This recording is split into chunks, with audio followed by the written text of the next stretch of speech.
Bismillahirrahmanirrahim. Assalamualaikum warahmatullahi wabarakatuh. Jumpa lagi di channel YouTube Rivanista. Masih di sudut edukasi, belajar mudah dan menyenangkan. Bagaimana kabar adik-adik hari ini? Semoga tetap sehat ya. Karena dengan kondisi yang sehat pastinya kita bisa melakukan berbagai kegiatan yang kita inginkan. Dan dengan keadaan yang sehat pula pastinya kita bisa belajar bersama untuk membahas soal-soal dari buku penilaian Bu Pena untuk SD atau MI kelas 4 ya. Dan kita masih di jilid 4C, tema 7 indahnya keragaman di negeriku. Kita sudah masuk di subtema 3 ya. Oke, langsung saja kita menuju ke soal yang akan kita bahas kali ini ya. Di subtema 3 itu indahnya persatuan dan kesatuan negeriku. Nah, kita mulai bahas untuk ayo berlatih dari pendamping pembelajaran 1 ya. Oke, di sini ada teks yang harus kita baca terlebih dulu ya adik-adik. Menciptakan kerukunan di sekolah. Penduduk Indonesia terdiri atas berbagai suku bangsa. Keragaman suku bangsa tersebut dapat kita lihat di berbagai tempat. Salah satunya keragaman di sekolah. Di sekolah kita akan bertemu dengan banyak teman yang berasal dari berbagai daerah. Selain itu, kita juga akan bertemu dengan orang yang lebih tua seperti guru dan petugas sekolah. Walaupun berbeda usia dan suku bangsa, kita perlu menjaga kerukunan antar sesama. Jika kita hidup rukun, tentunya tidak akan ada perpecahan atau pertengkaran yang terjadi di sekolah. Ada beberapa cara untuk menciptakan kerukunan di sekolah. Pertama, bersikap santun terhadap orang lain, mulai dari teman, guru, hingga petugas sekolah. Sikap santun dapat ditunjukkan dalam berbagai hal, misalnya saat berbicara. Saat berbicara dengan teman sebaya, gunakanlah kata-kata yang baik. Begitu pula saat berbicara dengan orang yang lebih tua, seperti guru dan petugas di sekolah.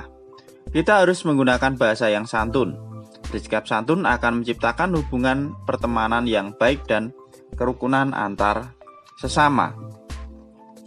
Kedua, menghargai pendapat orang lain, misalnya ketika mengerjakan tugas kelompok. Seringkali seorang anggota kelompok memiliki pendapat yang berbeda dengan anggota kelompok lainnya. Disitulah kita perlu menghargai setiap pendapat orang lain. Jika dalam suatu kelompok ada perbedaan pendapat, sebaiknya kita bermusyawarah untuk mendapatkan hasil mufakat.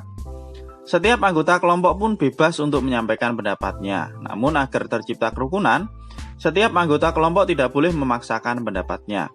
Setiap anggota harus menghargai pendapat masing-masing, lalu berdiskusi untuk mendapatkan keputusan yang mufakat.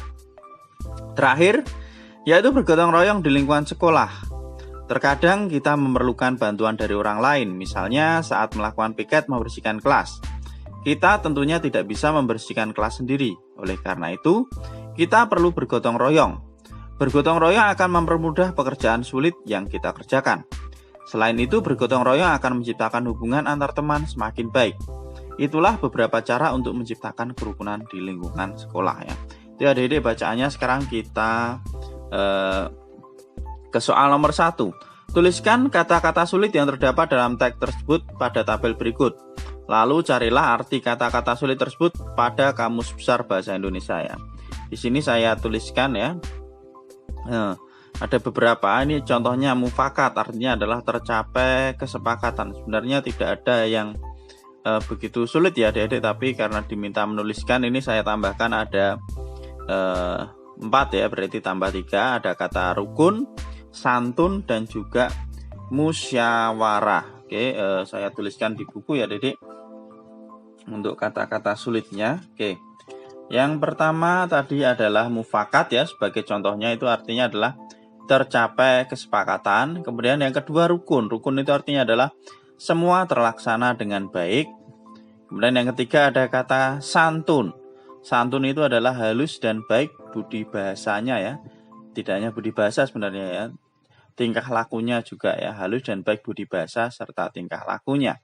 Kemudian musyawarah. Musyawarah itu artinya adalah pembahasan bersama untuk mencapai keputusan. Itu arti dari musyawarah. Oke, kita lanjut ke soal nomor 2. Nomor 2 ini, tuliskan gagasan pokok dari setiap paragraf pada teks tersebut. Nah, tadi ada 4 paragraf ya adik-adik. Di sini sudah saya tuliskan gagasan pokoknya. Untuk gagasan pokok yang pertama adalah tentang keragaman di sekolah.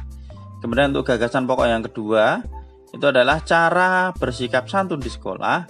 Gagasan pokok paragraf yang ketiga, cara menciptakan kerukunan di sekolah dengan menghargai pendapat orang lain. Dan gagasan pokok yang keempat itu bergotong royong di lingkungan sekolah. Itu ya adik-adik untuk soal nomor 2. Kita lanjutkan ke halaman berikutnya ya. Ini ada di halaman 140, muatan pelajaran IPA ya. Nomor 1, apa yang dimaksud dengan gaya magnet? Nah, gaya magnet itu apa? Gaya magnet adalah gaya tarik atau gaya tolak yang ditimbulkan oleh sebuah magnet ya, gaya tarik atau gaya tolak yang ditimbulkan oleh sebuah magnet. Kemudian pertanyaan yang kedua, tuliskan 3 contoh benda yang dapat ditarik magnet. Nah, benda yang dapat ditarik oleh magnet itu terbuat dari besi, baja ataupun nikel ya. Contoh bendanya bisa peniti, paku, jarum ya, atau mungkin baja ringan itu juga ya. Ya ini kalau diminta 3 cukup, ini tidak apa-apa ya, peniti, paku dan juga jarum lah. Bahannya itu dari besi, baja dan juga nikel. Oke, lanjut ke soal nomor 3. Tuliskan manfaat dari gaya magnet dalam kehidupan sehari-hari. Manfaat gaya magnet dalam kehidupan sehari-hari ini. Yang pertama, membantu pengeras suara. Yang kedua, membantu menutup pintu kulkas. Yang ketiga, petunjuk arah mata angin pada kompas ya.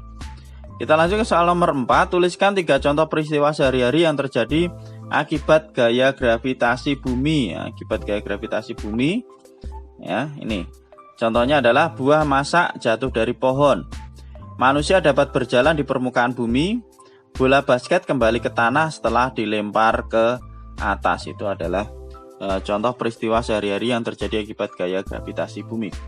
Kemudian nomor 5. Oke, di sini Made memiliki 2 benda yang berbeda. Benda tersebut adalah pulpen dan selembar kertas. Kedua benda tersebut dijatuhkan dari ketinggian yang sama. Benda mana yang lebih dahulu sampai di permukaan tanah? Jelaskan. Nah, kira-kira benda yang mana adik-adik untuk yang nomor 5? Oke. Jawabannya adalah benda yang lebih dulu sampai di permukaan tanah adalah pulpen. Mengapa?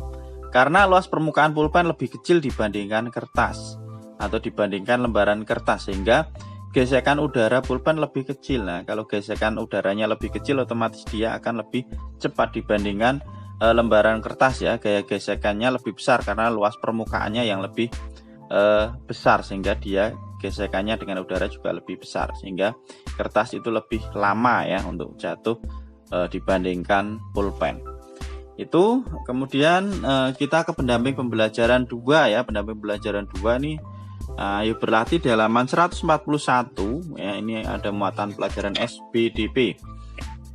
Oke, pertanyaan pertama, manakah karya seni yang merupakan karya seni kolase, montase, mozaik dan aplikasi? Nah, kita lihat di sini ya. Ini sudah saya tuliskan ya. Jadi yang gambar A ini adalah aplikasi, kemudian yang B ini kolase, yang C ini mozaik, dan yang D adalah montase ya. Itu untuk soal nomor 1 ya.